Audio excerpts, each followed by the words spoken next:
PM મોદીના ગુજરાત પ્રવાસનો બીજો દિવસ આજે અનેક વિકાસ કાર્યોની આપશે ભેટ। વડાપ્રધાન નરેન્દ્ર મોદી 3 દિવસ ગુજરાતના પ્રવાસે છે। રવિવારે અમદાવાદ એરપોર્ટ પર તેમનું આગમન થતાં જ સ્વાગત કરવામાં આવ્યું હતું। તેઓ ગુજરાતને અનેક વિકાસના કામોની પણ ભેટ આપશે, જેમાં વંદે ભારત અને મોટેરાથી ગાંધીનગર મહાત્મા મંદિર સુધીની મેટ્રો રેલનો પણ સમાવેશ થાય છે।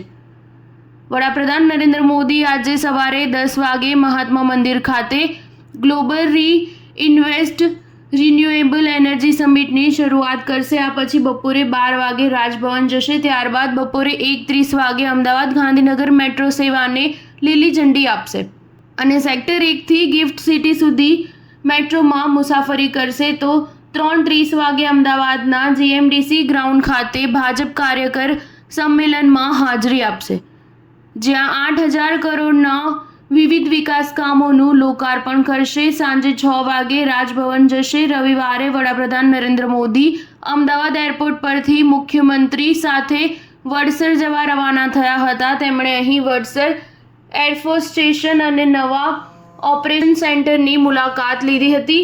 પછી તેઓ રાજભવન ખાતે પહોંચ્યા હતા, જ્યાં તેમણે અનેક નેતાઓ અને અધિકારીઓ સાથે બેઠક યોજી હતી। વડાપ્રધાન મોદી આજે રાત્રે રાજભવનમાં જ રોકાણ કરવાના છે અને આજે તેઓ ગુજરાતમાં અન્ય વિકાસ કામોનું શિલાન્યાસ અને ખાતમુહૂર્ત કરવાના છે। સ્ટાર ન્યૂઝ 7 હંમેશા સચ્ચાઈની સાથે।